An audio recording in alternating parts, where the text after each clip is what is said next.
What is going on, everybody? And thank you for tuning in to a special episode of Frankie the Yankee Show, where we talk all baseball, not just Yankees. It's gonna be a good show today. I got my boy Jay McLovin here representing his Houston Astros. I got my boy Hollow Point down there representing his Baltimore Orioles. It's gonna be a huge series today between the Yankees and Orioles. It's a huge series between the Houston Astros and the Seattle Mariners. Boys, we are about what 2, maybe 3 weeks away, probably 2.5 weeks away from playoff baseball. October ready, and we got a chance for all three of us to be in there. And we're gonna start it off with my boy Jay and his Houston Astros, because me and my boy Hollow Point down there, we're gonna get into it today between the Yankees and the Baltimore Orioles. But we're gonna let Jay start. Oh, Jay, your Houston Astros literally started off the season shitting the bed. Literally shitting the bed. It was a disaster point for the Houston Astros. It came to the point where in early May, mid May probably, where you were downright done with the Astros. You're like, you're waiting on to the next, winter break, and you're waiting for the draft and stuff like that. But something clicked in the Astros, and as always, the Astros end up turning it around and end up going from the bottom of the division to the top of the division. Now you guys literally, I think, need to win one, maybe two games against the Seattle Mariners to clinch the AL West. Talk about your boys, man. How did they surprise you this year? Yeah, I said it in the beginning. Our hitting has always been on point. It was the pitching. I knew that I was going to be worried about, specifically the starting rotation and the middle of the rotation. We'll start with the middle of the rotation, then we'll get into the starting rotation. The middle of the rotation, we lost Ryan Stanek and Hector Neris. I think it's pretty much a money type situation. So the both of them left. I don't know. Stanek, I guess, is doing okay. Nectar kind of went over to the Chicago Cubs, shit the bed. They let him go. He said, I'm going to go back to the team that I did well with. He came back to the Astros. He's done well with the Stros. He looked like he's rounded back into the mid-level form he was at last year. And I told you this earlier, the teams that can develop talent and the teams that can redevelop talent are the teams that are going to be the best in the league and the teams that are going to be sustainable in the playoffs. And that's what the Astros are doing right now. You can't just come into it in 2017 after the whole situation there and then take away my draft picks, take away my coach, take away my GM, lose a few players along the way, Carlos Correa to be one, and others, and then still stay in the postseason, not only to win another championship. That's the reason why the Astros have done what they've done. This year, we lost the middle rotation. We got Nectar back. We're doing much better now. We got Kyle Ort that's done incredibly well. So our middle of the rotation is doing well. We have probably one of the best back end rotations by far, in Presley, Abreu, and Hader. I don't think anybody is going to disagree with that. The problem with the Astros really and what I think really has been the difference maker between last year and this year, and maybe even the year before last, you still got Garcia, who's out for this season with the Tommy John. You got Urquidy out with Tommy John. You got Christian Javier out with Tommy John. You got Verlander. They tried to rush him back, but even he said that his neck isn't quite 100% yet. Even he had Tommy John. I mean, the whole damn rotation at some point or another has had Tommy John or is going through Tommy John. But at the same time, look how amazing we're still doing. I got an ERA right now on a team that has sustained those levels of injuries, has sustained those level of losses, a 3.77. That's not bad when you consider everything that we've been through as a pitching team. I look at it around the league. I mean, hell, even you guys are batting 368. But you've been through some injuries of your own, right? I look at the Astros as this. We got off to a slow start. We got off to a slow start last year, but it's not how you start, it's how you finish. The problem that if you ask me one thing that worries me about anything, it's just the inconsistency of it all. We got to be more consistent as we ramp up. We only got 5 games left before postseason. What's up, Melvin? I hope you can get that car to go a little damn faster because I'm bringing that heat, baby. Get your ass in here. Let's go. Stop hiding from me. I know you're ducking me. Stop hiding. But I'm going to finish it up with this, and then I'm going to turn it back over to you, Frankie. Here's the deal, man. We just got to continue to heat up as we go along. We got to finish it up with Seattle. We still got 2 more games with Seattle, and then we got a 3-game series with the Guardians. And I like it. I like the fact that we're playing some tough teams as we get ready to go into postseason because we need that test. We need some teams that are going to test us going into postseason. And if we come out and handle business with the Guardians and finish up these next 2 games with Seattle, That's going to set us up really nice going to the postseason. So from a confidence level and a momentum level. And I think it's great. And by the way, man, tonight we got it's going to be Gilbert versus Valdez. We should get this win tonight. 65% chance of winning it. In all honesty, thank you, Tucker, for coming back. He's 8 for 8. Actually, he did go, I think, 1 for 3 last night. So he's like 9 for 3 right now, or 9 out of 12. So the guy has bounced back off of injury. I mean, King Tuck is back, baby. And that's what we really, truly needed. And I'm looking forward. We only need one game to clinch. Frankie, I think you're in that same boat. One game to clinch. Let's go. Yeah. I honestly, and I said this to you before we hopped on the show, like this year alone, like normally every year the Houston Astros does is they start off shitty, but they end up really good. And they end up going to the ALCS. They end up going to the World Series. Sometimes they win it, sometimes they don't. But they end up turning it around at the perfect time and play great baseball at the perfect time. But this year, something was different with me. I feel like, watching your Astros early May, even going into June, I'm like, you guys are done. I already threw it out there. I'm like, the Astros aren't going to make it. But I feel like what really helped you guys and the momentum was Texas turned it around to be trash. Seattle had a good run. Then for some odd reason, they had like a month where they were playing bad baseball and they just, shit the bed. And you guys at that time, you guys were straight winning. I remember a time where you guys had the best record in baseball, winning so many games and not even losing. Like you guys were sweeping teams left, right. I remember that month. You guys were going crazy, and I'm like, oh my god, what the hell is going on right now? But I'm really surprising your team, and it basically showed me that I should never count the Astros out. As a Yankee fan, I should never do that. But this year I did, and I'm like, you know what? I'm not gonna have to worry about nothing in the playoffs. I still don't worry about nothing in the playoffs, Jay. We got the head-to-head over you guys this year, so I'm not worried just yet. But playoff baseball is different, and you guys show that every time we play each other. Just one super quick rebuttal, and then let's turn it over to Hollow Point so we can talk irrelevant Baltimore Orioles. To be honest with you, have never really mattered. But I'm not going to get into it because I know he's going to have a lot to say about his Orioles team, and I know he's happy about it. The biggest thing for me, Frankie, honestly, this year, outside of the points that I mentioned, was we lost Dusty Baker. Obviously now he's with San Francisco in the upper level management. That was a huge thing for me because Dusty's really the one after the AJ Hinch issue that brought us back, kept us going, didn't let us falter, and really kept that train driving. And I really appreciate that in Dusty. And I was worried about Espada coming in off the bench and taking his spot. Frankie, I know you had talked to me about Espada at one time being with the Yankees, and how you weren't really sold on Espada and things of that nature. And I was really kind of worried when you were telling me this. I'm like, you know what? He could be right. I really don't know enough about Espada, because he was on the bench. I don't know enough about this guy to know what I'm going to have. And when we got up to that super slow start, the first thing that came to my mind was, damn it, man, Frankie's right. This Espada guy sucks ass. But I'm going to give Espada his credit, and I'm going to say I apologize to Espada because, in all honesty, you took a team that went through, like I told you, all the Tommy Johns and all the things of that nature, and you took a team out of the cellar dweller. We were like 6 and 7 games back behind first.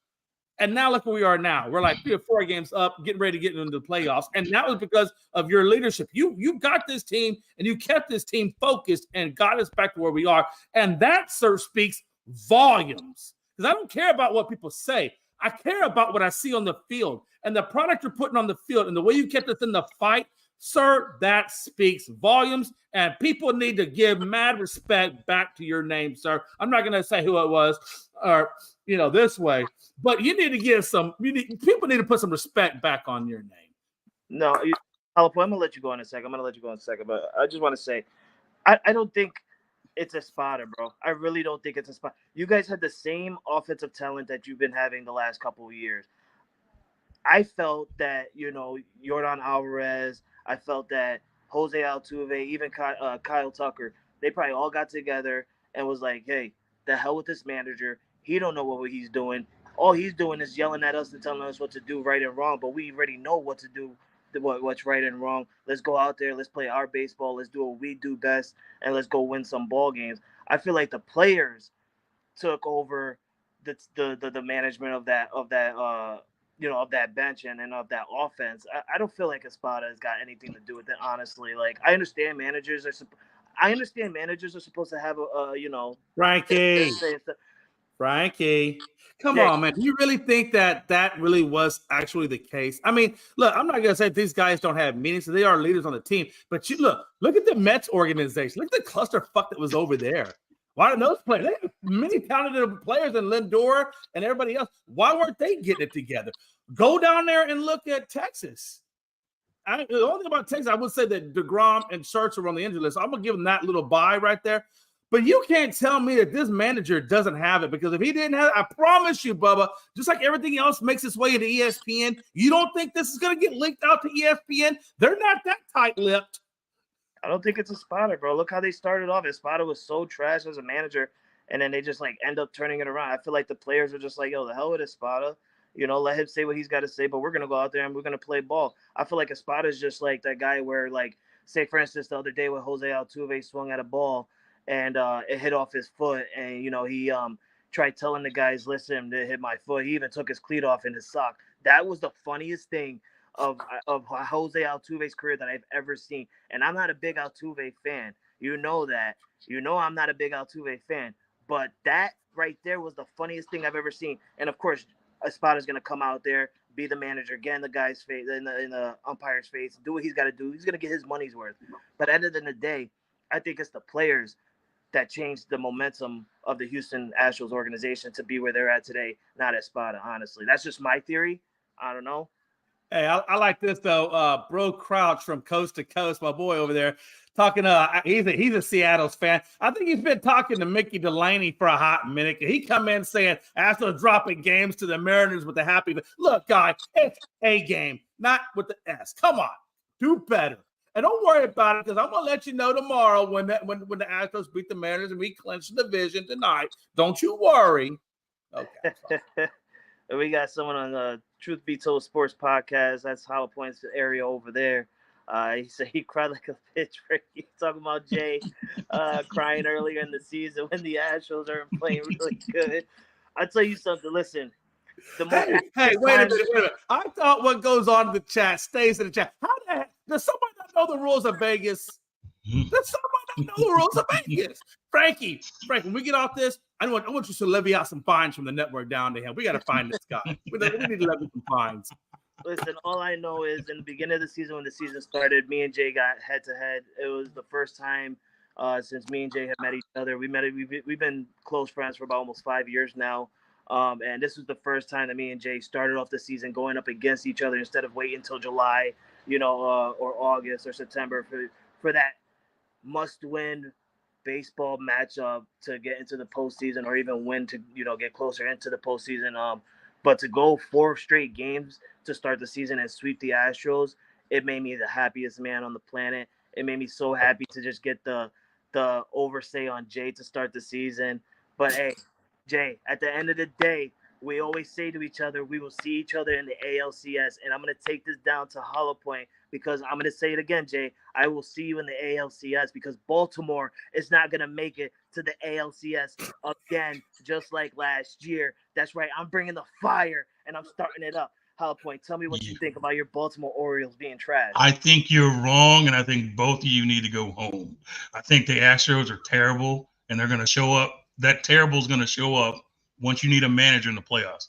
That's where you're going to miss Dusty Baker, is the playoffs, when it's time to make those critical substitutions and to handle that rotation. And that manager of yours is terrible. That's the only thing I'm going to agree with Frankie about, is that manager in Houston, not good. Like, they're literally playing well to spite him. That's what it feels like when I watch the Astros play. Now, I'm going to back up off the Astros a little bit just to bring in my team, the winning team, the Baltimore Orioles. Wait. Now, you said winning. You went 3-7 over the last 10 to Detroit and San Fran. I'm just wondering, that you said winning, and you went 3-7. To me, that's we did a lot of winning early. There. Jay, what's that say on the bottom? Baltimore 86-70, 6 games behind. It's all right. That's all right.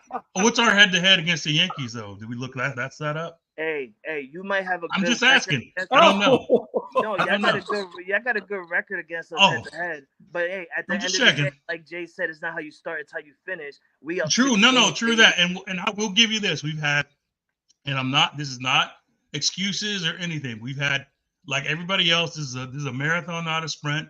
We've had a lot of injuries to key personnel, just like everybody else in the league. And it's a game of attrition, right? It's a game of how long can your next man up be better than their next man up. And I will give you that. But we've endured. I mean, we were at the top for a while, and we hit a lot of rough patches in the road.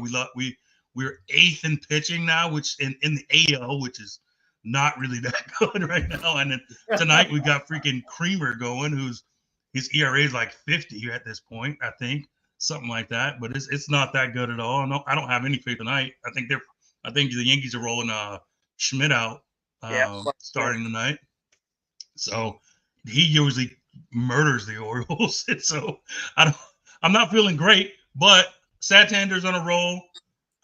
Gunner's found his offense again, and even Mullins is coming out of a season-long slumber to hit the ball. And plus, we got Westberg, who just came back who got activated. We also got Mountcastle, so we got a lot of bats on the way, and I feel great about what's coming up. And once we hit to that point where we get to the postseason, and ain't nothing else matters once we get there. The only thing that matters is getting there. So once we're able to get there and everything is dust settled, is everybody 0-0. So it's then what you got from there.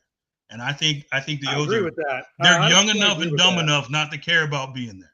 Yeah, absolutely. You know what I'm saying? And I think that's what I was telling Frankie, and I was trying to explain it to Melvin. Look, you guys talk a lot of trash in that chat, but you know what? One thing I know is this, and I hope, and I like the fact that you're sleeping on it. You gotta look. I don't even tell my Uncle Ted, who's a diehard avid baseball fanatic, just in general. I mean, he played for Sam Houston State University, second base baron at times. So he knows baseball really well. Okay. And he was telling me last night, he's like, Jay, whoever takes the World Series title this year is a really true World Series champion. Because I really feel like the level of competition on both sides, AL and the NL, is so incredibly thick and difficult that whoever makes it there, you're going through a damn war. I promise you. You're not. It's not going to be a cakewalk. There's not going to be Frankie. Don't get mad at me, but we swept your ass last year. It's not going to be like we swept the Yankees. Like they weren't even there. Like honestly, they just got there by. We weren't there last year, damn it. Or something. But we weren't there last year. But look, you got Baltimore, which is a difficult team. You got Astros going to be difficult. You got the Yankees that are going to be difficult. And don't even sleep on the Guardians because they're going to sneak up and bite you in the ass, right? That's just on the American League side. And then you got the Dodgers and the Phillies on the NL. You don't think them dudes are chomping at the bit, ready to go? Listen here. Hard. Don't listen to me. Don't sleep on Arizona. And Arizona too. Honestly, don't sleep on them. They got power, they got speed, they got pitching. I mean, they got it all, and then their lineup is made for the postseason, and they proved that last year. It is. And people are like, how the hell did they make it this far? And you look at their lineup, they got speed everywhere. Yeah, and we were wondering that last year when they were in the World Series. How did you get? When they snuck up on you, they got it here. Yeah. I was shocked. That's why I tell you, when it's 0, only thing is to get to the playoffs. Nothing else matters. For real. Nothing else matters. So it's just I'm excited because this part of the season, anything can happen, and this is where stars are born and made in the playoffs times. You got just for my general baseball fandom. I've been a fan of baseball for about 40 years, 35, 40 years now, and just the fact that Ohtani is doing his first playoffs this year, and just seeing the stars come out and finally seeing Judge with a comparable bat with Soto in there. I don't wish well on them, but I like to see good baseball. So I like you brought up Soto because this guy, like you said, 40 home runs so far this year. And the guy's batting, I think he's batting 287 with 40 home runs. I mean, the guy's got great production, right? Yeah. And I was telling Frankie, I don't know if you're going to keep him next year because at $700 million will probably be the asking price. Heavy. That's going to be exactly. Heavy. So I was telling Frankie, you got to if you're going to get the World Series, This is your year. This is the If year. you don't get it this year, you're losing Soto. I promise you're losing Soto next year. And then you're going to have to start all over again. And let's be honest, I know Aaron Judge is great, and I'm not going to even attempt to knock down his greatness, but he is getting older every year. And I'm sorry, years tend to slip by pretty quick if you don't do something about it. Yeah, and baseball's a marathon. Like I said, it's just you can't expect Judge to have the type of year he's having every year. It's just you're going to have to supplement him with some sticks behind him that can stay in the daggone lineup. And just I love Rizzo. Man, I didn't even get to Rizzo at 218. Yeah, 218. Oh my he's Lord! getting a little longer in the tooth. And seems to be. I just want to know why Frankie hasn't started the Joey Jallo chance on Rizzo. I know you love this Rizzo guy, but he's batting 218 and shit in the bed. Why aren't you giving the Italian as much as you gave Gallo? Honestly, I think he fell asleep. He froze. Look, hey, we were slamming him so hard, we overloaded his internet. There you go. No, I'm here. There you go. No, I'm here. Nice. Talk to me, Rizzo. Why aren't you giving him all the hate like you gave Gallo? Well, because Rizzo is actually a good baseball player. I can't give all the hate on Rizzo. He was hurt half the year. I don't want to hear it. He's batting 218. What's he done for you lately? He was hurt half you live in a world of day. what have you done for me lately? Not what you did for me 6 months ago. You don't even know that he was gone like 3 months. Exactly. Nobody knew because he didn't really matter. It's the same thing with Clark Schmidt. If you look at Clark Schmidt ERA, it's like a mid to low 2.3 or something like that. Realistically, he will probably be in the threes because he was out about half the year. He was injured. Listen. I don't care about Rizzo's bat. I do care about like the important bats that he need, right? Like that game that we had a couple of series ago where he hit the game-winning 10th inning run where he shot it against, I think it was the Boston Red Sox or something, and we got the win. Those are the type of bats that I want from Rizzo. I don't need to worry about so many great at bats from Rizzo. All I need from Rizzo is a great defenseman. That's all I need at first base is a great defender. The batting. Well, you got to do a lot more than that because right now your current team batting average is 249. Is it 240? Yeah, 249 is your current team batting average. That's not fine. Exactly great. I understand you got Judge and I understand you got Soto. It's everybody else that I question. And at 249 right now, Astros are batting 260s. You're batting 240s. Now I'm just trying to tell you, your ERA is at 368. Mine's at 377. Let me. I'm no mathematician, but I do know those numbers. They do mean something, especially when you get ready to go into the postseason. Let me tell you this. At the start of the season, Gleyber Torres was nowhere to be found. After the All-Star break, they put him in the what do you call it? The number one batting spot. They put him in the number one batting spot, the leadoff hitter, and he turned his season around. Anthony Rizzo hurt half the year, so his batting average ruins us. Giancarlo Stanton got hurt half the year. His batting average hurt us. He was actually playing phenomenal in the beginning of the year to where him, Aaron Judge, and Juan Soto was putting up fantastic numbers. And people were scared of that triple tower team right there of Soto, Judge, and Stanton. But now he's back, and he's still you know how I am with Giancarlo Stanton. You know how I am with him, Jay. Like, oh, that's your boy, man. You shut your goddamn mouth. That's not my boy. You know how I feel. I hope he has bubble wrap on, man. That Joker. Hey, but let me tell you something. I do want to come back to your argument where you said, well, Jay, he was hurt. And let me tell you something. How long has Kyle Tucker been out for a while? What, 3-4 months? That's his first 2 games back. Hold on. His first 2 games back were both 4 for 4. This is the man that hasn't seen the plate in 4 months. So don't tell me this injury bullshit because I'm sorry, it don't fly. Are you really trying to compare Kyle Tucker to Anthony Rizzo? This is postseason, baby. Are you comparing? Hold on. Are you comparing Anthony Rizzo to Kyle Tucker? Are you really doing that right now? No, because we all know that Kyle Tucker blows the doors off of Anthony Rizzo. Well, honestly, Thank you. Well, honestly, but I'm just trying to say you're giving the point, but still you're giving the point of he was hurt. Well, Kyle Tucker was hurt too. I'm sorry, human anatomy is still human anatomy, right? If you're out of the game, you're not getting your timing, you're not getting your reps in. All that stuff is still affecting. What was Kyle Tucker's injury? I believe it was his ankle, I believe. If I'm not mistaken, I believe it was his ankle. His ankle. But hey, hold on now. Hold on, Anthony but that Rizzo kept him had out for a while. It was not just a slight tear or a slight sprain. I mean, he has been out for a hot minute. And I'm sorry, if you don't know where your ankle is, it's right there with the Achilles and everything else that you still have to plant off of. Come on now, do better. Anthony Rizzo had a career-threatening injury to where they were just like literally about to just part ways with Anthony Rizzo at the end of the year. Literally, They like probably should have. Anthony Rizzo had a career-threatening injury. Like that's how bad it was. DeMar Hamlin had a career-ending injury. He came Who back. cares Did pretty about well. DeMar Hamlin? And he just got his. I'm just saying, man. You're like the man of excuses. I'm sorry. I'm I not don't have making time for excuses. That's why you've been in the World you're Series since talking- 2009. You're talking about Anthony Rizzo's batting average at a 218. I'm trying to explain to you and let you know the man's been injured half the year. If he was not injured half the year, his batting average would probably be in the 240s, 250s. Okay. Just saying. I mean, listen. I mean, I just want y'all guys to put "I got excuses" on the back of your jerseys. Well, see, I like to go with a saying: if ifs were fifths, we'd all be drunk. All right, so we can't go, and we got to go about what is. And the fact of the matter is, when it's postseason ball, who's going to show up? Who's going to make the clutch hit? Who's going to make the clutch defensive play? And it's like, sure. who's the stronger side? Like I believe I know for a fact because Rizzo's former Cub, and that Rizzo makes plays on the defensive side. Rizzo also come up with a clutch hitter too. That being said, Tucker is the same way in the outfield.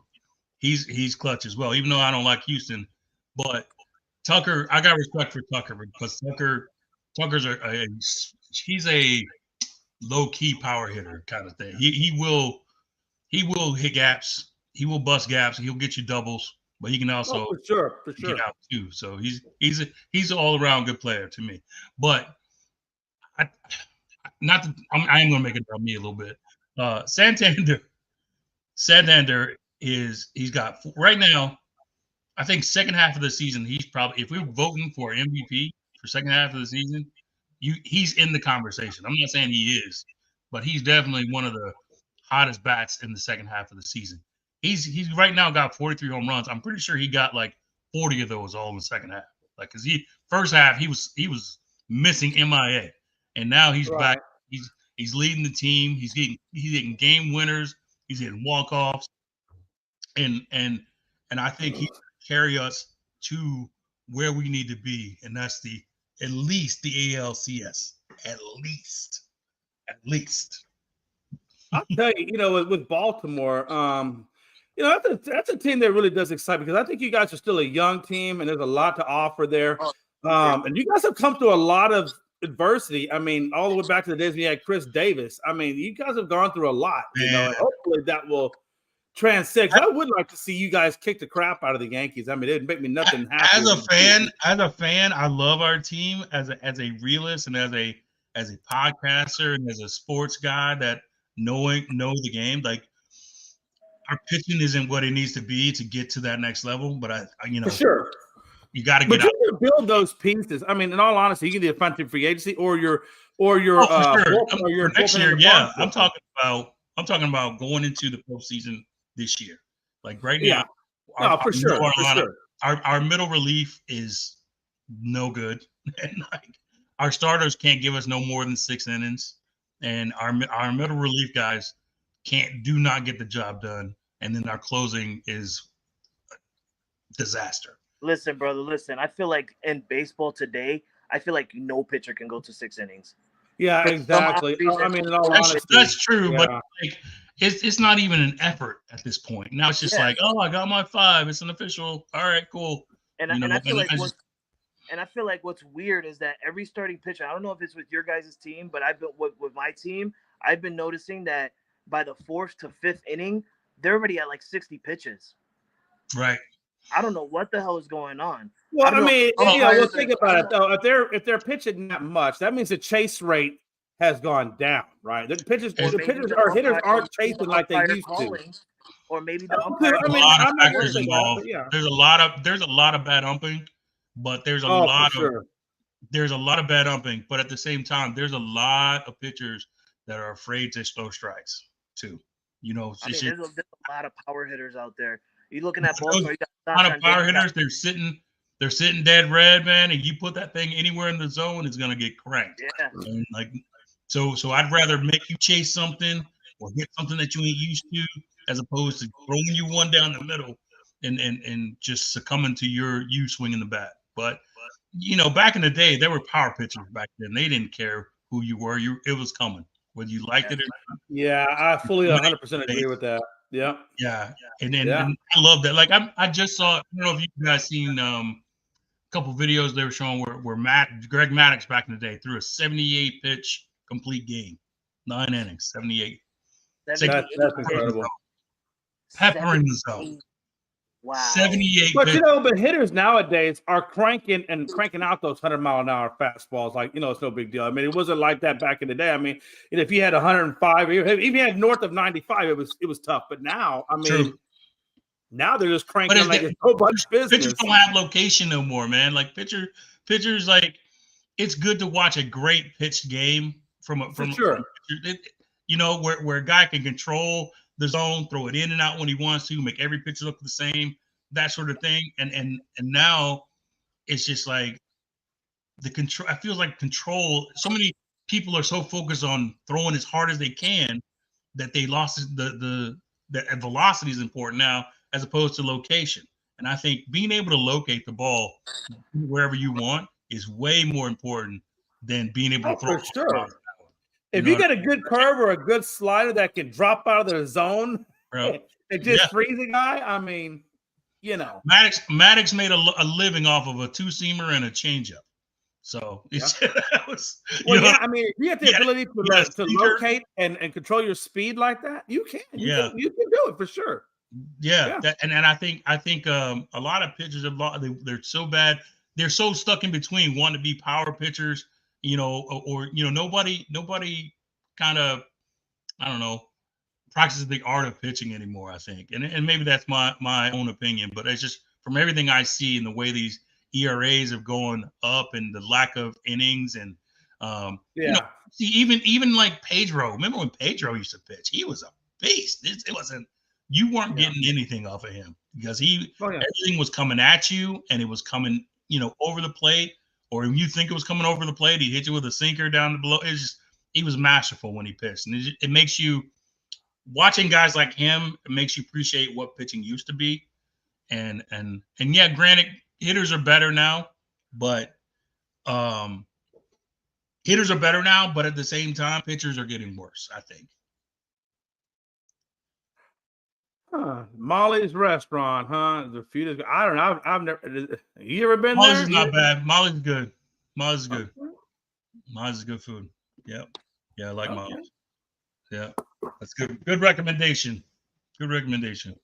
I've been up to Baltimore twice in my life when I lived in DC, and it was a nice spot. It was a lot of fun. Yeah, a lot of things to do up there, man. Just you're in the right places, just like anywhere else. I would just recommend don't go to Edgar Allan Poe's house after the sun goes down. Bad things tend to happen. Just saying. I went to Baltimore once on my way to Florida, and I stopped in Baltimore, and I fucking threw up right away. I was like, oh. Oh, okay. It's such a shitty state. They got such teams. I'm like, oh. Yeah, it's weird. I had the same feeling when I rode through New York. It's just the inner part of me. You feel me? It's almost game time. I'm about to. I understand, brother. I'm about to put the shower curtains up. I'm about to pull out the beer bottles and start spraying it around my living room. No wife tonight. My wife's out. Right. Oh, you're good to go. You might not even. Yeah, she's going to a Jelly Roll concert tonight, so there's no wife tonight. Okay. It's gonna be a good time. It's gonna be a good time, and there's no better way to clinch a division than to clinch it against your division rival. No, it's not happening. And I just want to win this because I want all the people that said in the beginning of the season, Jay, for instance, a Philly sports guy, for instance, they all said, don't worry, the Yankees are going to be a wild card team. Baltimore is going to win that division. They're young, they're hungry. And I agree. Listen, I agree. Baltimore is young. Baltimore is hungry. Baltimore is good. I never overlooked Baltimore. For the past 2 years, I have not overlooked Baltimore. I've slowly seen since, and me and Jay said this, I think it was 2, 3, maybe 4 years ago. I forgot the player that you guys ended up trading away. He was one of the long-tenured Baltimore Orioles. And you traded him to Houston. Yeah. Give me a minute. This is number 3. God bless. I just talked about this guy. He actually I won know a who you're World talking Series with about. you guys, Jay. Jay, he won a World Series with you guys too. Yeah, I know who you're talking about. He wasn't with us for very long. I think like a season. No, he was just with you guys that year. He won the World Series, and y'all won the World Series. I know, damn it, I know you're talking about too. But once that happened, once I seen that trade, Baltimore turned it around since that point. Literally, they said he's our oldest guy. Let's trade him away. Let's get something in return for him. They did. They called up a couple of minors. Next year, they're winning left and right. They won the division last year, first time in a long time that they won the division last year. And now look, this year, the farm system is still solid too. That's the best part.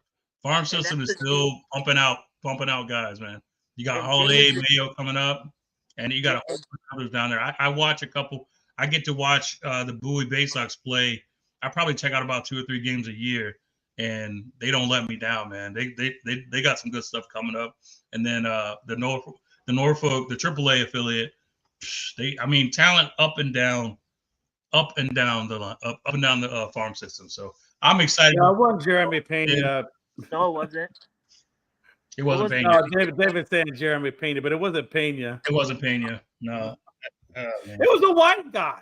I just can't remember his damn name for nothing. I want to say Mancini. Yes, Trey Mancini. Trey Mancini. Yes. Golly. Yes.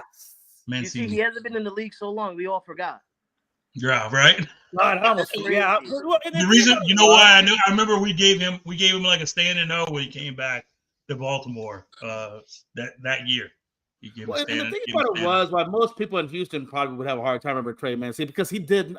Yeah, we traded for him, but we did not play him very much. I mean, he made a few spot plays, but he was not really utilized a whole lot. He turned out to be a liability out in the field. That's why. Yeah. He turned out to be and they almost treated him like a utility guy that they just played every once in a while. Yeah.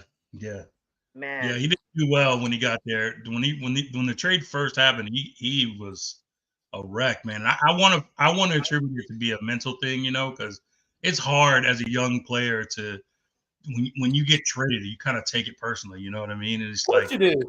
You think you're the man and you shouldn't be traded, but you learn quickly that it's a business and you got to deal with it. You got to pick yourself up by your bootstraps and get to work. And I don't think he made that adjustment. And baseball is so mental. I mean, it's probably one of the most mentally challenging sports. Yeah, I think your head's not in it, you will falter for sure. Absolutely. I think Hollow Point should cut what he just said and send it to Javi Baez because that man, he got traded and he's been dog shit. He forgot how to play, dude. He's so bad that Detroit said, "Listen, fake an injury. We're gonna put you in the IR, bro. We can't have you out here no." Like he started swinging at balls that were bouncing. He would swing at. He was doing too much. It doesn't matter what you throw to him. And this is a man. He's a perfect example of why you shouldn't give big contracts to certain players. Like he's a very perfect example. You went to one of the worst teams in baseball at the time to turn them around. Yet they turned themselves around and told you, "Get the hell out of here. Go on the IR. We don't need you right now. Like we're winning without you." Since he went on the injured list, and I'm not kidding around. Since he went on the injured list, the Detroit Tigers have the best record in AL in the American League. Detroit Tigers. Yeah, right. Like let that sink in for a second. Like what the hell? He like you said, it's a mental game, man, and it's like you can't. It's hard to deal with mentally when you're struggling, when you're not doing well, when you're not doing as well as you should be, and plus when you hear the fans and everybody else talking crap about you, especially if you're a big money man now, yeah, you're gonna hear all of that stuff, and it's like certain people can take it, certain people can't, and believe it or not, these guys nowadays are super sensitive when you're talking crap, It's so much so they used to put signs up at the stadiums. I don't know if they still have them up where you can't heckle. It got so bad now where you can't heckle them, at the game. The sensitivity of these star players is just on an all-time high, and I think some of them gets the best of them. I think Baez was always a hothead, And I think Yeah. I think Baseball. he was fortunate enough to have probably a couple good years with Chicago. Then they won the World Series. He cashed out on that, and he went. I think what didn't he go to the first, something like that, and he pissed that away, and then got big money from Detroit. So it's like, I mean, bless him, he was able to finesse them out of the money, but what a waste, man. I used to love going to the Astros games and sitting in the Crawford boxes and heckling the outfielders because you're right there, man. You can just yell all you want and get into their head a little bit. Hey, one guy turned around and looked at me. I was like, yeah, what are you going to do? I'm in the Crawford boxes. Shut up. Dude, I will never forget being O's Red Sox when Big Papi was playing. Oh, And yeah. I was on the first base or third baseline right next to their dugout. And like normally Big Papi like murder. I mean, it's always a blood show when he kills us. But this particular day, he think he struck out 3 times. And I yelled out, next time don't take the bat with the hole in it. And he looked back, he's like, rah, rah, rah. Now, I don't know if you remember the game where he tore up the phone inside the dugout. Yeah, it was that game. You got to be a pretty strong guy to rip a phone off the wall. He was so mad. He was so... Let me ask you, Frankie, real quick. I want to talk about another issue that I'm curious about your team. And again, we have Verlander, who's obviously declined a lot, as he's gotten older. I mean, he's 41 now. You got Clay Holmes. Excuse me, not Clay Holmes. You have Garrett Cole, who's 34, which is still a lot younger than Verlander. But he's giving you a 7-5 record and a 3.67 ERA. Does that concern you that he's not being that lights out pitcher that you guys spent a lot of money for? Nope. Okay. Not at all. Not at all. He's also one of those people where, and I'm not going to blame it on injuries because he was injured. But like you said, that's 7-5. That's what, 5? That's 12 starts already with the ERA of mid-3s. I feel like, he's still finding his form. And look at the last couple of starts that he had. The last start he had a complete 9-inning shutout game. It was a shutout, honestly. Like, he went 9 innings and he gave up that 1 run in the 9th inning to where we had to go into 10 innings and Luke Weaver had to come in and win the game for us. But the man went 9 innings and he was literally lights out. So the last couple of games he's been finding his form. It just comes to, it comes to fruition where you need to find your form again. And in the start of when he came back, he wasn't at where he was at, because of the long rest, the long injury, and long wait that he had. He had to regain his composure, regain his consistent pitching ability, and finding the right spots that where he normally strike people out at. I'm not concerned about Garrett Cole at all because I know for a fact the way he's been pitching the last couple of games, he's doing it at the right time, right before October comes. And I can't look down on Garrett Cole. He's our ace for a reason. Okay, let me ask you this too. Nestor Cortez, when he first came onto the scene, I mean, this guy was the shit. I mean, everybody was growing a single mustache, man, because of this guy, right? Everybody thought, well, I'm gonna grow a Nestor Cortez mustache. Spencer Rattler, I think, was with the Braves, not Rattler, but what's that dude? You know what I'm talking about? The dude that he's a Braves pitcher, the one that grew his the single mustache like Cortez. I know his name is Spencer something. Their pitcher? Yeah. Yeah, I know what you're talking about. Anyway, you know who I'm talking about. But when I look at Nestor Cortez, they got him sitting in the 5th in the rotation. They actually had him in the bullpen even. They actually dropped him even into the bullpen for a little bit. And his record is 9-10 with a 3.77 ERA. Not exactly the hyped up numbers that he first came in with. Is any of that an issue? For who? For Nestor? Just your rotation as a whole. For Nestor Cortez or our rotation? Just as a whole. I'm just saying he has declined a little bit since he first came into the league. I'm talking about his ERA and his record. I'm just saying, is that an issue for you?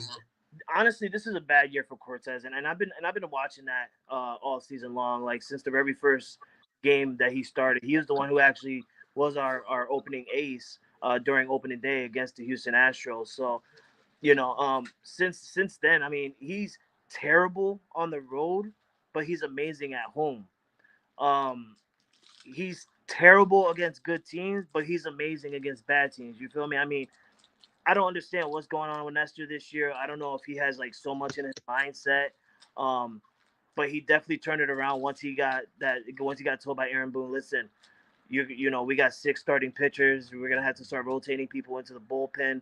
And I think when he was the first pitcher to get, you know, elected to come out of the bullpen, it kind of pissed him off a bit, Jay. Honestly, it pissed him off. He went 3 solid innings, shutting out about 5 strikeouts in those 3 innings, and he did a shutout in those 3 innings and helped us win the game where we didn't even need to bring in our closer. And then from then on, he ended up coming back into the starting rotation where they switched from Nestor Cortez coming out of the bullpen to Marcus Stroman coming out of the bullpen. And when they when they started that, when Nestor Cortez had his last start, he was absolutely phenomenal. He was absolutely phenomenal. So I don't know if it was that moment where he had in his head, well, shit, if I'm not pitching good, Boone is gonna put me in the bullpen. No, he even said it to the media. He's like, I'm better than this. I should not be in the bullpen. You know, it's kind of a slap to the face to me that I'm in the bullpen. So I'm a little worried about Nestor Cortez, honestly, and I feel like because of the way his ERA is and how Aaron Boone put him in the bullpen, I feel like this might be the last year that I'll see Nestor Cortez in pinstripes, honestly. It's sad because the dude has talent.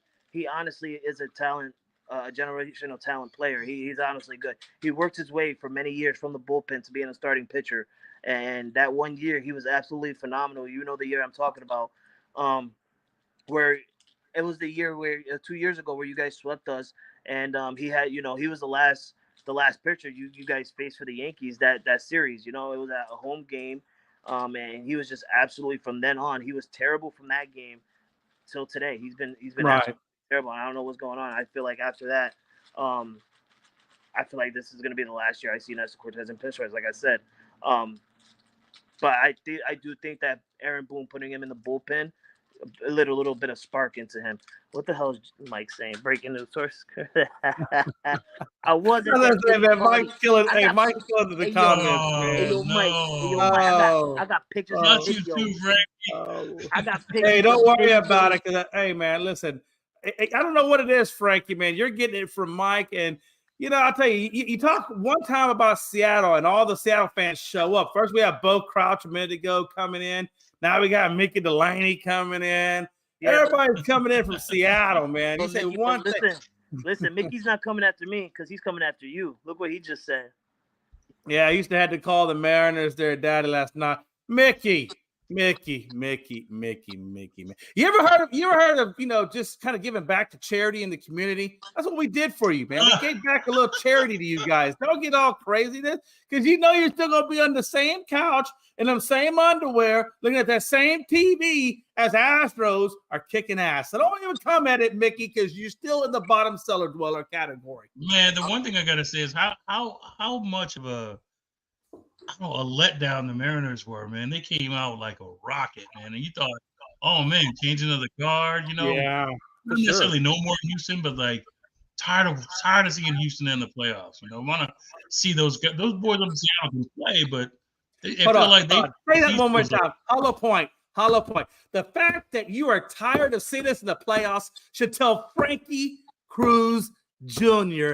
everything he needs to know about my franchise. Everybody said, well, you're cheating. You're irrelevant. Hey, it is what it is with the cheating stuff. I'm just tired of seeing. That's all I'm saying. You are. It's okay. We're not going anywhere. When was the last time I called you guys cheaters? Like 2 years ago? Yeah. Not necessarily you specifically called me, because you haven't called us in a while, because kind of honestly, we just won a World Series in 22. You ain't won since 09. So it's not like you got a whole lot to stand on over there. But you haven't got me off. It's really kind of the Mickey Delaney's and stuff like that, and the Melvins and stuff. And I love Melvin. By the way, Melvin, I love you, buddy. But you was wrong in them comments.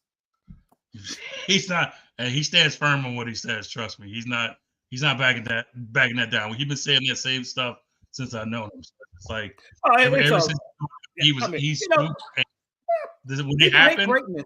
They hate it. Yeah. They do. They hate greatness. But I'm just saying, I was rooting for the Mariners to be good this year, but then they just, like you said, they just shot the bed, man, and it's just it's disappointing. Yeah, it's disappointing disappointing. But I mean, honestly, the cream always rises to the top, and I think that's the best part about this game is over the course of 162 games, the better teams rise to the top. Now, who wins it after, as opposed to that, it's Oh, all for up in the air. sure, for sure. You know what I'm saying? And I think That's why I love this game. Crouch even said. Well, Bo Crouch even said about the Mariners. I mean, this is his team, right? And he's a very realistic person as well. He says, the Mariners just don't hold on to quality people. They let them go. And I think he kind of questions the Mariners' ownership in terms of their level of wanting to win the big day, right? So, I mean, there's a lot of things going on over there in Seattle for sure. Well, you start getting to the point where you want to make money more than you want to win. And I think you gotta realize, are you a winning organization, or you're an organization that likes to make money? And it's kind of hitting me. Didn't the Mariners a couple of years ago trade for a great pitcher named Luis Castillo? They did. Where has he been at? Where's his name been at around MLB? It's come to my thought now. Maybe he should have went to another team like the Yankees when they were going for him.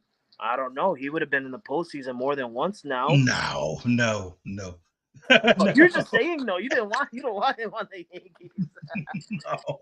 Listen, all I'm saying. I don't want that. Listen, all I'm saying is you had a name for yourself in the Reds, then you get traded to the Mariners and your name disappears. Why? Yeah. Bad ownership for sure. Bad ownership. Yeah. You got Mickey Delaney. I don't mean to correct you, but I actually do mean to correct you. Oakland is not the shit team this year. Actually, it's the Chicago White Sox, who are actually tied with the New York Mets, 1960s New York. Oh, the Mets, all-time loss record. Yes. The all-time losses in a baseball year. So I give Oakland some props because they are bad, but they're not as bad as Chicago. And Chicago's got some good name players. Andrew Benintendi and all these they got some good name players. They just suck in the pitching. They just suck. They're bad. Tell you what, if I'm the owner, I'm firing everybody. Seriously. Everybody that I can kick out, I am kicking out. So that's what I'm saying. Like if you have a long fucking contract, I'm voiding that shit. You got to go. That's embarrassing, man. It's like how much of it can you actually take as an owner, as an organization, to where you're the laughing stock of this year's league? Like, you're the laughing stock. No one shows up to these games. They literally have to pay people to show up, and it's wild. Hello. It wasn't not long ago where you guys were the laughing stock of baseball. Nah, well, I know. I'm just saying. We were terrible, but we weren't never this terrible. True. We were never this terrible. That is true. You guys did have a one. We've lost 100. Hold on. Are there literally degrees of terrible? I mean, is that what absolutely. Terrible. Absolutely. We still had people coming to the games. I mean, listen, seriously, 120 losses and only 15 people in the stands of a 34,000. That's pretty terrible. That's cool, man. We at least had people coming to the game. What do you do when you come to a stadium? This is happening. Y'all know that when there's only 17 people in the whole damn stadium. I mean, you just go around to all the vendors and say, "Go home, go home, go home." All right, you stay here. You're going to service 17 people. Yeah, you make those 17 people get in one place. You got one vendor. You say, "Yeah," and that's it. That's it. At that point, Chicago. At that point, they should have just put the cardboards up around the stadium and just had people behind the plate. Like, give each of them a game ball. And it probably cost them more to turn on the damn lights than what they actually profited at the game. I mean, Melvin said there's several layers of terrible. Melvin, there is several. They probably asked, "Hey, you want to take a picture with one of our guys?" No, I'm good, man. They suck. There's Melvin's absolutely right. There's several levels of terrible, and Melvin, you are absolutely one of those several levels of terrible, because you're still not in here giving Jay the heat that you were supposed to give him, that you told me you were going to give him last night. Where the hell are you, Melvin? That's not pathetic. That's not. I'm not gonna say it. I'm just not gonna say it. Damn it. That would be your teammate, man. That's my teammate. You know, and it's pissing me off. It's pissing. I'm Aaron Judge right now. All right, and he's Giancarlo. Hey, I just want to say, He's Giancarlo right now, and I'm Aaron Judge. I gotta yell at him to get in here. Get in here. I'm your captain right now. Hey, like the Astros in the postseason, we're always here. But like Melvin, you may or may not be. Damn. Shit. Ain't that some shit? Damn, that's actually as a Yankee fan, that's actually like good. That's a good concept. That's really good. Damn, Melvin, you can just let him listen. I better not see you. I told Melvin to show up. I wanted to say it through his little beautiful eyes that he has, but he didn't want to. He didn't want to face the white Bambino. That's all right. Even though I ain't got his back too much today, he's my brother, but not this week, not these next 3 days. We're on a friendship freeze, man. So it's just it is what it is. It is what it is. Possum. Why? I hope the worst for you, all your Yankee brethren, all of them. I hope they're all stuck in the tractor and they can't go to the game. That's what I hope. Anybody want to decode this? Listen, you got to get on some weed to decode that, or at least some strong LSD. Linda McGrath. Listen, Linda's a huge inspiration to us. Hey, mention his name and he appears. Bring him in, Frankie. Bring him in. There he is. Yes, sir. What's up, guys? Hey, I can't be long. You know what I'm saying? That's okay. You're going to be here about as long as the Yankees are in the postseason. Hey, you know the vibes. You know what I'm saying? You know the vibes. Hey, look, you know the vibes. I'm actually surprised you made it because I didn't know if you wanted to take that heat today, man. Listen, your boys are batting. I was telling Frankie, you're batting 249 and you got 3.77 ERA. What the hell makes you think that that it took something to get us relevant? If you do anything, Melvin, 2017, I'll give you that. And I said that before, and Frankie knows I've said it all along. But, however, the Astros have done something incredible. Since 2017, we've lost draft picks, we've lost coaches and GMs and Carlos Correa play. But yet, Melvin, we still won another World Series.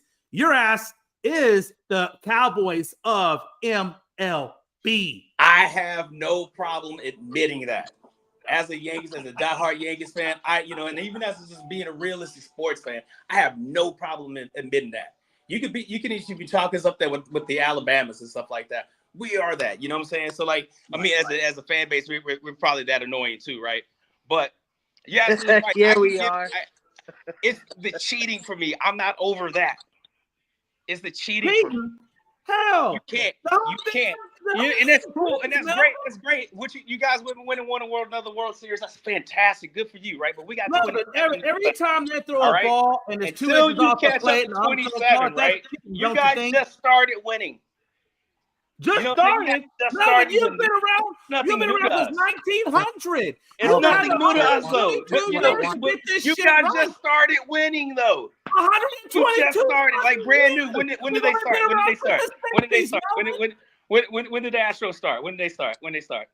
1960 something. And we started with the Astros. No, we didn't start with the Astros. We started out as the Colt 45s. Okay. And then we became the Houston Astros. But we've been around since the early 60s. You've been around since the dawn of the freaking century. I hope you got more titles than me. You certainly had enough years to do it.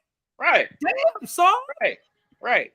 How many World Series titles? We can even look at the 90s. Let's talk about the Yankees of the 90s. How many World Series did they win in the 90s? How many do you won in the 2000s? I'm just saying it's the same stretch, how many do you won in the 2000s, right? We can go stretch the time. How many you won in the 2000s, Melvin? How many?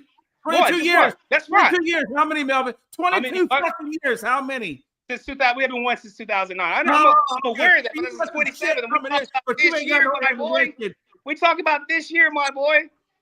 Hey, you guys are not going to do it, man. They're hollow. They're hollow. Okay. I can see right through your point. Literally, I'm looking right at you through your point.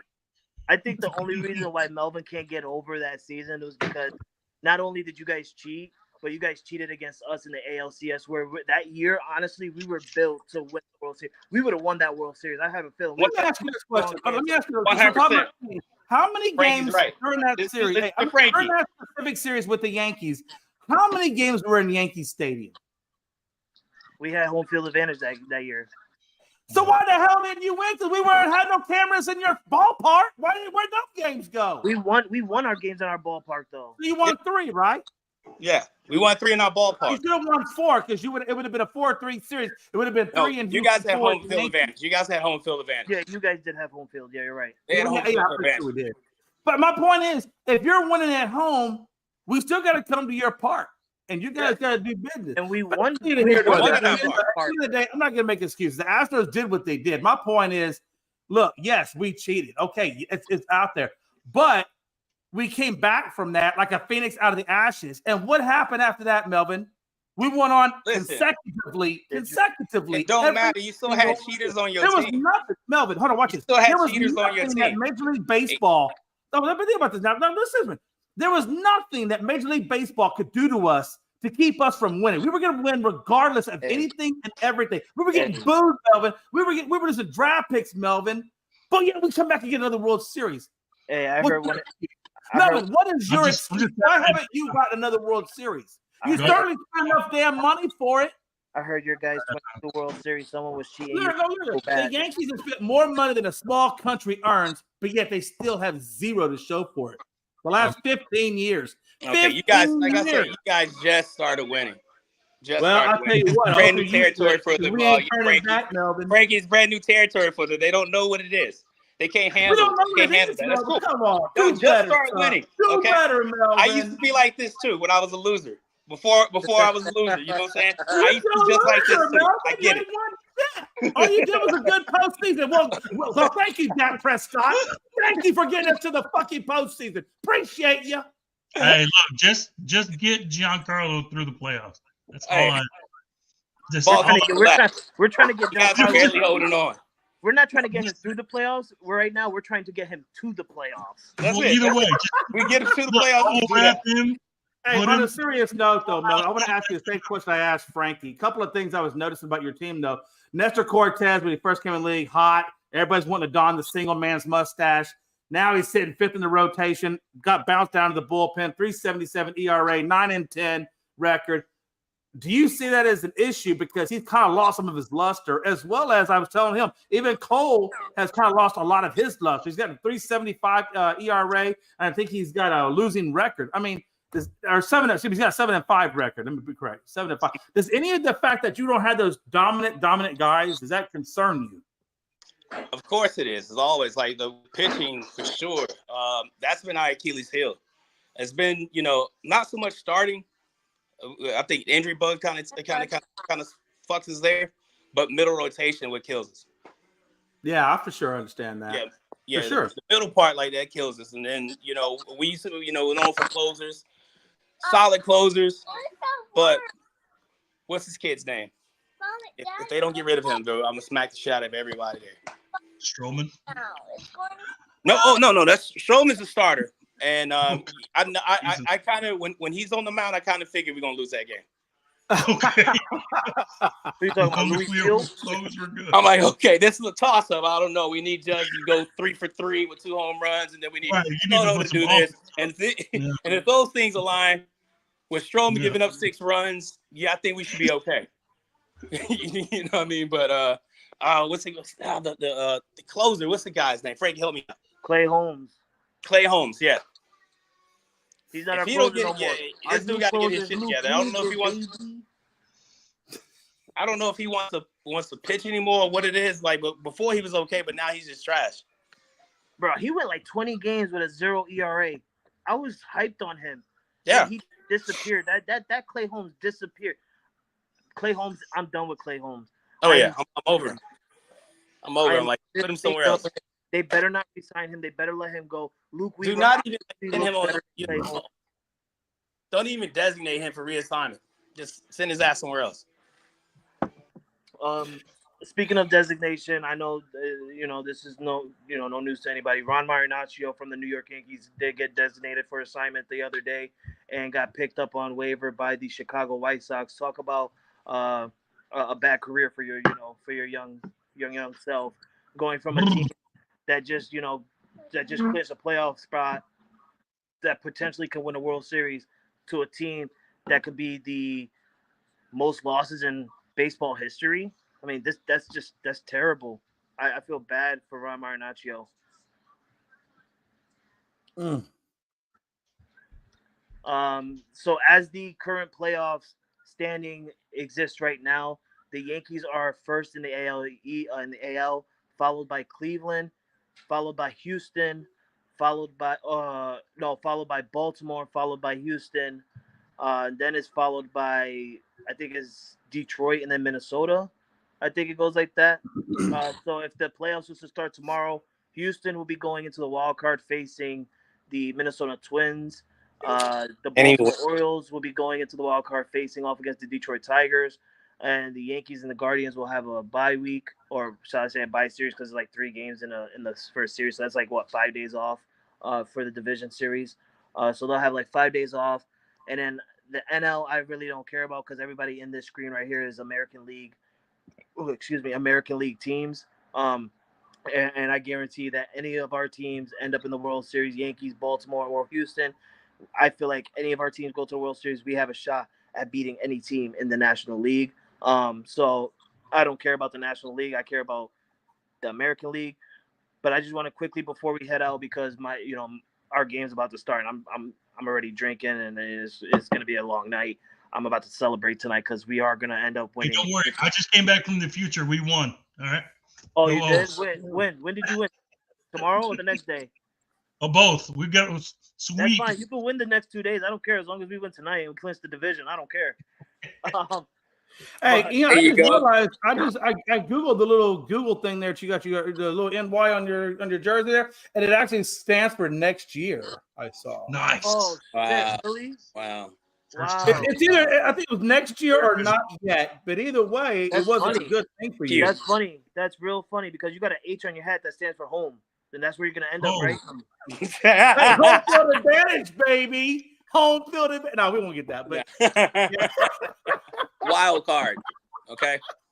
oh man, Relax. you got me a Relax, wild wild card, card. Melvin. All I gotta do is win tonight, and I win my division. Come on.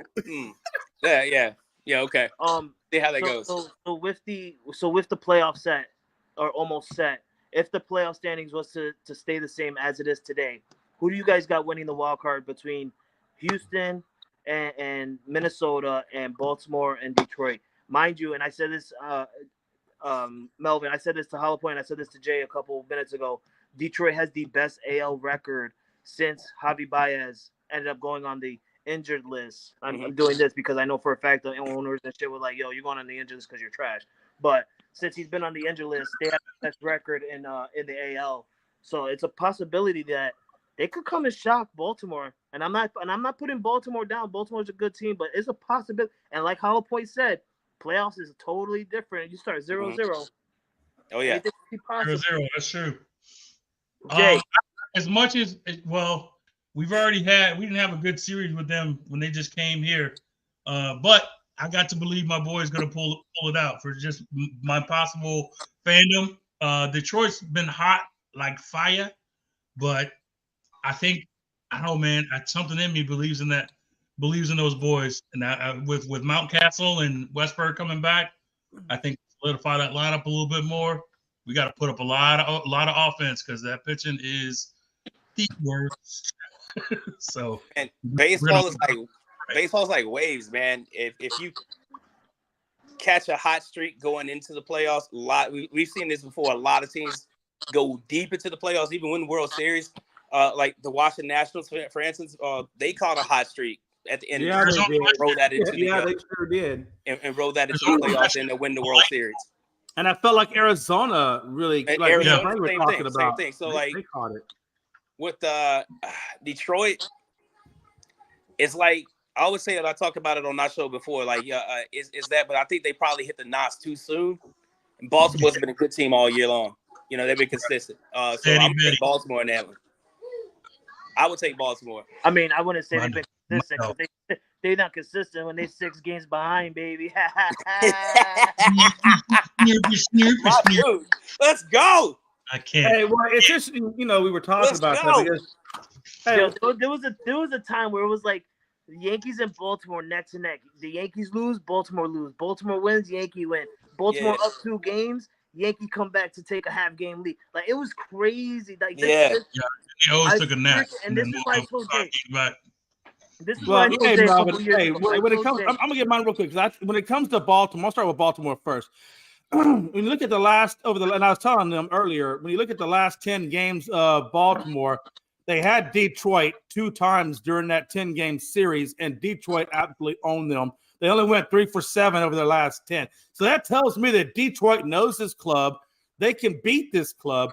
And I do like, and I've always liked AJ Hinch. I understand that all would happen with him, but he's still a damn good manager. He knows how to rotate. He knows how to get the best of his players. And I ain't say that Paula Point because I do like your Baltimore team, but I feel like with the momentum that's going into this thing right now, and what they just came off against you guys, I'm going to roll with Detroit in this one, and I'm going to roll with Houston, even though the Twins are extremely tough sometimes, especially with the Astros. They play us pretty tough. So it's going to be interesting, but I do think that Houston rolls out of this. I'm really curious to see what comes after the Twins. I like that. Honestly, I really do. And I'm gonna go with you, Jay. I'm gonna go with you. I think Detroit has a good momentum of beating Baltimore. It depends on the momentum when they get there. I don't want Baltimore, being too high horse on themselves because you made the playoffs. I want you to keep the momentum going as you're going into the playoffs, because we've seen teams that are trying to, knock off a long tenure of not going to the playoffs, and then when they get there, they're automatically trash and they just dumpster fire, and then they end up losing the first series or whatever.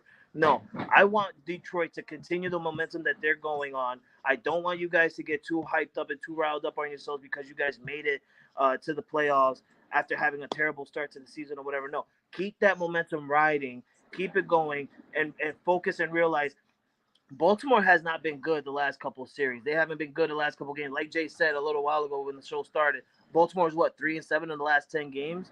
So they haven't been really good. You could show your hat all you want. You could listen. You could do all that all you want. No, I'm readjusting because I don't really like all this talk about my team. So I'm just gonna. I'm just saying. Numbers sometimes lie. All right, there could have been different rosters. We tried different lineups. We already had the playoffs shut up. We're piping it down so we can rev it up for the playoffs.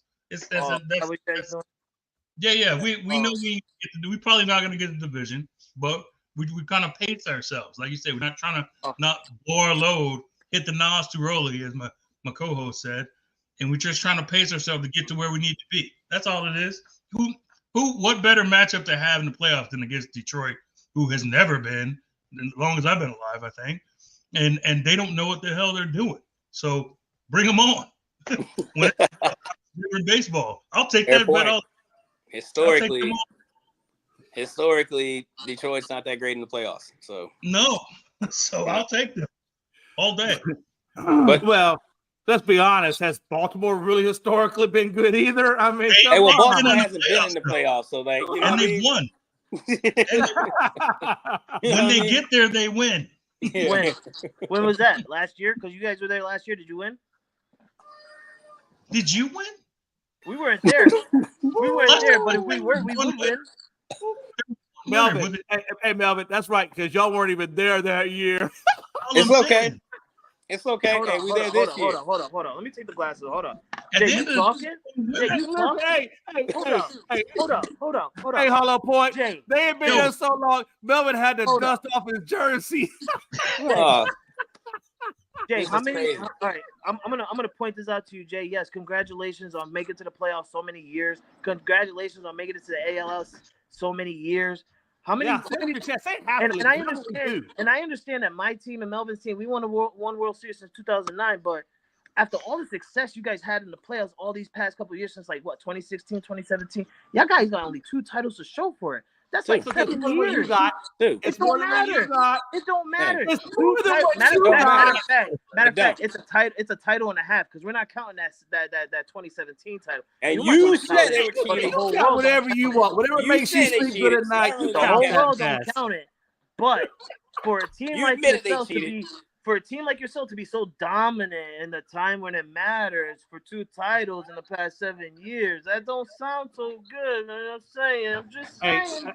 Before I just want to say one thing to you guys, and no, and this on a serious note. On a serious note, because I am a person who likes to see people succeed and be healthy mentally, and I just want you guys to know that if, and most likely probably happen, if you guys don't win the World Series, I hear that my council will give a 2-for-1 to help you guys get through the grieving process. So I will extend that invite to you guys because you're going to need it. Because after you lose, I'm going to be all over you like white on rice paper, baby. And I'm coming all over you. All I got to say is before you worry about us, worry about the Minnesota Twins, the team that actually, give you guys some problems. You know what I'm saying? Yeah, right. We'll be all right. We'll be all right. I mean, my track record shows we'll be all get right. past the Twins first. Welcome to the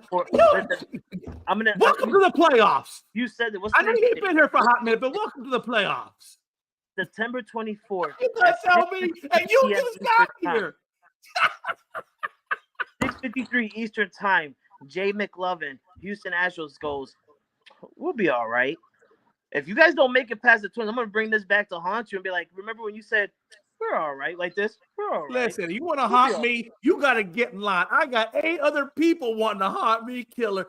You just get in line, okay? Take a number. I'll put you in the best for the green room. I don't need to be in line. You know what I need, though? You know what I do need? I need that broom that you borrowed from me back in the beginning of the season because, I'm going to have you mean the one I gave you after we swept in the playoffs? I'm going to have to sleep. You know what was interesting?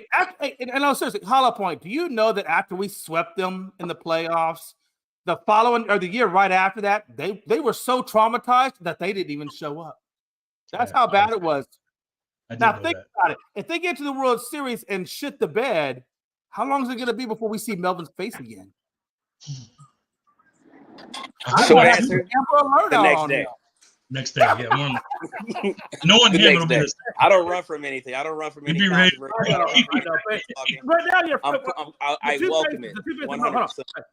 Yeah, if nothing you buck as a person after a loss, that's my homeboy. Yeah. You think you gonna come talk shit? I'm right there. I gotta cut out of here, guys. Yeah.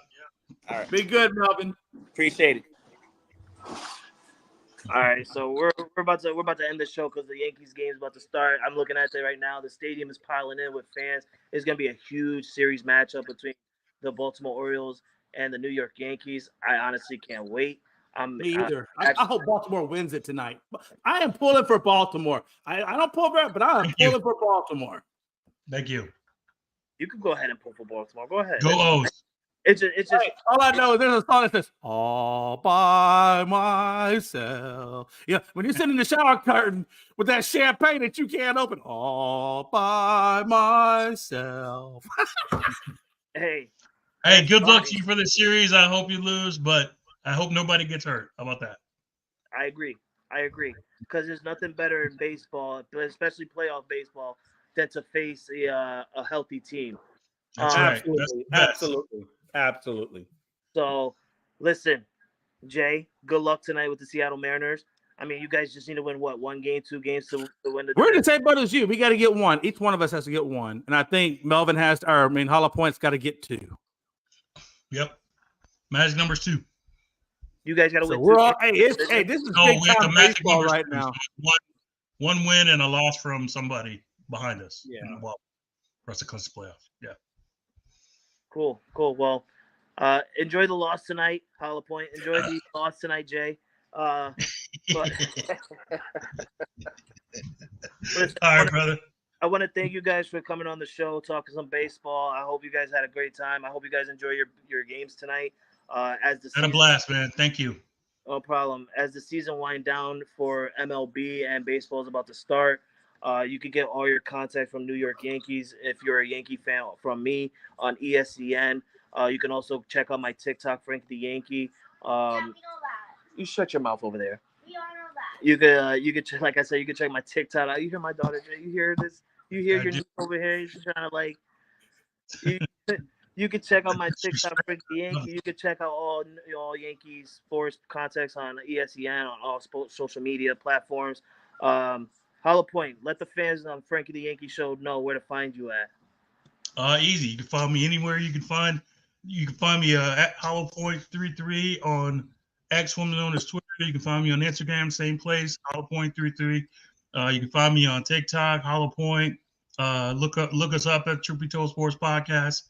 Or everywhere you listen to your podcast. hit us up. That's where you'll find me. Jay, let the fans know where they can find you on every morning. Yeah, hey, you can always find us on ESPN, anywhere on ESPN or TikTok. You'll find me on there as well. You can also check us out, Bo Crouch, Philly sports guy on Coast to Coast, which also is put out on ESPN's YouTube and Facebook channels. So, yeah, just go to Elite Sports and Entertainment Network or Elite Sports Entertainment Network, and you can find all of my stuff. It's all the content's on that network. There you have it, folks.